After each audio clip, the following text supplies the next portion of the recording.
All right, let's dive right into this explainer and demystify the often intimidating world of backyard pool chemistry.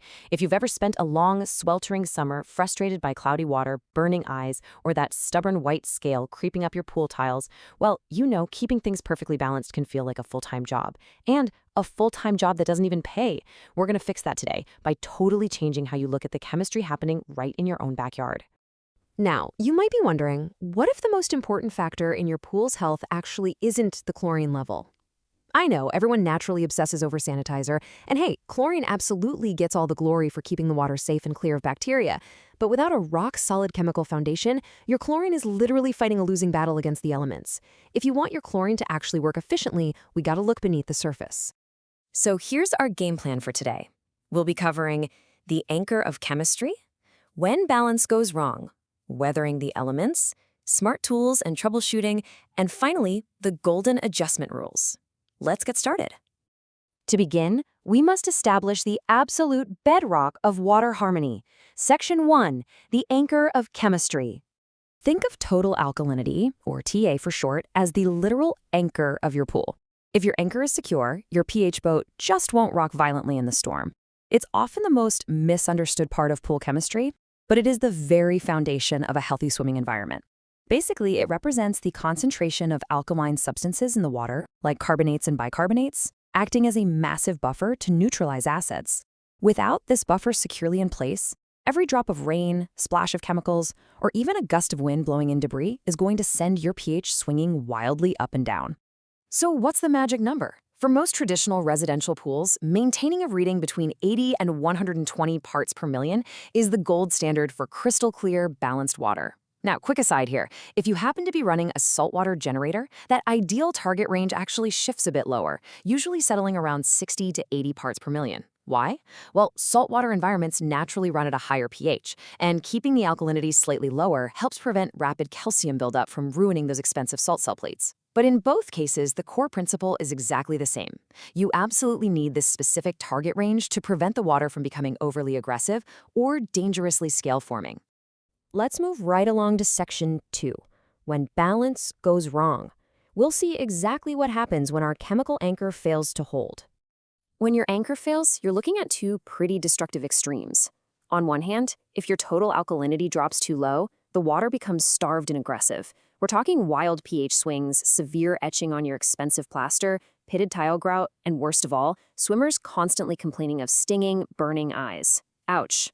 On the flip side, if your alkalinity climbs way too high, it creates what industry pros call pH lock. Your water turns super cloudy, your pool chemistry becomes incredibly stubborn, and heavy calcium scale rapidly builds up, ultimately clogging your filters, your salt cells, and your heating equipment.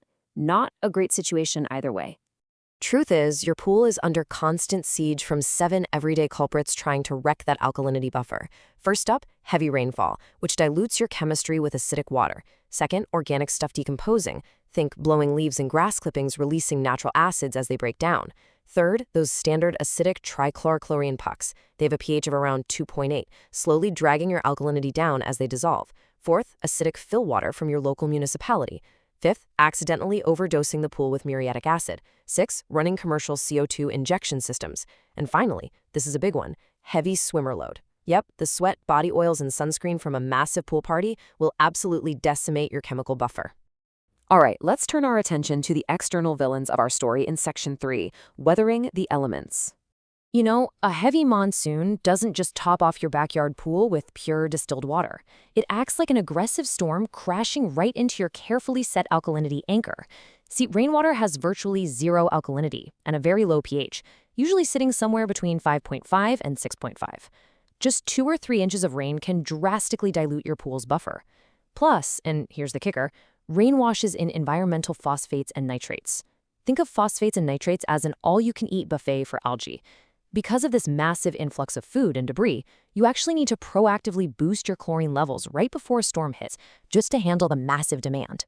On the complete opposite end of the spectrum, we have what's known as the Tucson summer effect. In regions with intense desert heat, the sun literally vaporizes the pure water right out of your pool, leaving behind concentrated hard minerals. This forced evaporation forces your alkalinity to just climb higher and higher. When temps consistently break 100 degrees, all those dissolved solids are left behind. And since local tap water in these desert regions is notoriously hard to begin with, every single time you top off the pool with a garden hose, you're just introducing more minerals. It's a relentless cycle that constantly drives your total alkalinity upward. When manual maintenance gets to be too much, it's time to call in the technological cavalry. Section 4. Smart Tools and Troubleshooting. If you're using smart automation systems like a pool warden controller, for instance, you'll find that technological failures often just need a surprisingly simple fix rather than a total overhaul. Say your controller readings aren't matching your manual test kit. Well, it might just be a dirty sensor that needs a gentle scrub with some dish soap and a soft toothbrush. Or maybe it's a loose electrical ground causing sporadic readings. But here's a real pro-level automation hack for high alkalinity. By programming your automated controller to temporarily lower the pH set point to about 7.2 or 7.3 for a week or two, it will automatically and safely bring your total alkalinity down with it. Completely hands-off. Now, if you utilize electronic testing and notice your true DPD reagent is turning a dark red or black color after just a few days, listen up. You are likely making an incredibly common mistake, mixing it with standard tap water instead of pure distilled water. This is a vital troubleshooting tip, guys. If you use pool water or a mineralized drinking water to mix your reagent solution, chemical contamination and oxidation occur, causing it to rapidly turn black and fail. Oh, and you absolutely must store these testing systems far away from any unsealed chlorine supplies. Seriously, just the corrosive off-gassing in the air will contaminate and ruin your reagent. So how do we actually put all this theoretical knowledge into practice? Let's hit Section 5, the Golden Adjustment Rules. Always remember this golden rule of 3. You must correct the buffer, then the acidity, and finally the sanitizer. That means adjust alkalinity first, pH second, and chlorine last. Because total alkalinity acts as your anchor, getting it securely locked in makes every single pH adjustment after that so much more predictable. If you try adjusting your pH while your alkalinity is totally crashed, you're just going to bounce that pH all over the place. And why is chlorine always last? Well, chlorine's effectiveness depends almost entirely on the pH being correct. If your pH is way out of bounds, your chlorine is basically asleep on the job.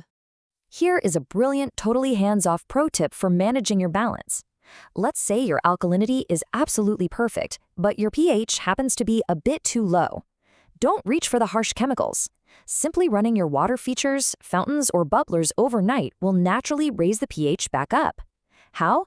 Aeration. It introduces atmospheric oxygen into the water, which essentially off-gasses carbon dioxide.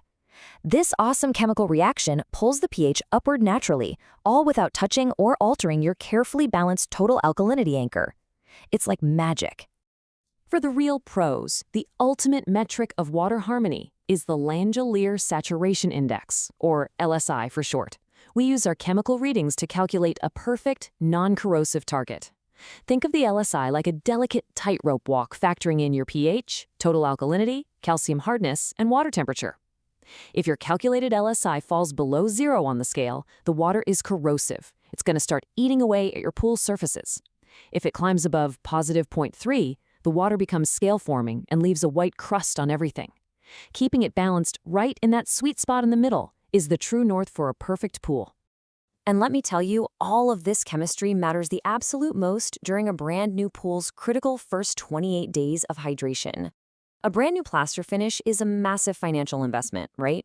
Well, this initial 28-day window dictates exactly how that finish is going to look for the next decade. This is the period when fresh plaster is most susceptible to permanent aesthetic damage, staining, scaling, and irreversible discoloration.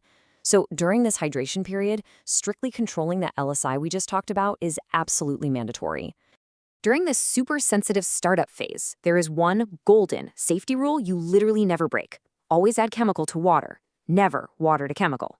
If your alkalinity is testing high on day 1, you've got to use heavily pre-diluted muriatic acid to bring it down to 80 parts per million right away. You are also mandated to thoroughly brush the entire pool surface at least twice a day so plaster dust doesn't harden. Plus, you need to patiently wait 48 hours before introducing any chlorine at all, and whatever you do, do not add salt for the full 28 days. You want that plaster to cure perfectly without being degraded by early chemical interference. So, now that you understand this powerful relationship between alkalinity, the weather, and your automation tools, you have to ask yourself a tough question. Is your pool's anchor holding firm, or are you just chasing the storm? Are you proactively managing your water, or are you just reacting to the elements? By prioritizing your total alkalinity, you aren't just treating a body of water, you are protecting an entire mechanical system from the hidden, corrosive forces of nature. Make sure your anchor is secure before that next storm rolls in. Keep learning, keep your balance steady, and thanks for joining me on this explainer.